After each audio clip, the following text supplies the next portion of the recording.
اف بایسیکلال سر آوه و کی تشتکه جی پاشا روژ دیار دکد. اوه جی خانه که دست بگیریه.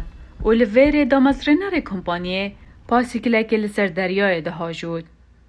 The same experience that he'd experienced. دما اوج خورا بو اوی بتنی شیاوی سربور شروع بکت هر وکووی لسر عرده انجام دای و اوی او پالدا داکو هزر دویدا بکت کاچاوا دشین لسر آوه پایسیکله بهاجون. پاشی من تا 5 هاته دامزراندن. او بایسیکلال سر آوه او به هزاکاره به کار دگد و برگریه آوه هیا. او دریا و رو باران جبو حجگرین بایسیکلاند که تا میدان نین هاجودنه.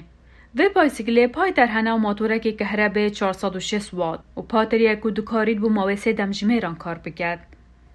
گلک یا جیاواز نینش بایسیکلندی، لبتنه جده جیاواز اوه که چندین جنگین زیده هنه و که جنگین فروکانه، GPS چندین سنسور لزاده بیورک هیا که هاری سوار بودی که جناو آوه در کوید. And as you start pedaling, the motor will لدما تو لپایدارا بخی ماتور ده زیده تر تا پالدا دا بشه سوار بی.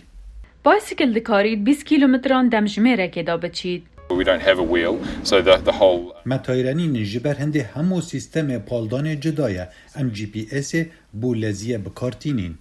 من تا 5000 دکت که سوار بون آوان بایسیکلان رین هادنو چون دناو آوه دال برخلکی وکد و چید بید ببیده ورزشه که پاشا روژه اولمپیک و کمپانیا نیوزلندی نخشنه کل هاوینا بهت کنال انگلیزی به من تا 5 را در باز بگد. and once you get the hang of it, it's like و همه riding a تپه bike. و هاتی گریدان ده بوتا وکو سوار بونا پایسیکله بد. هر وکی تو سر آوت فری لدیف داده تا بیراتا که اوه نخونه.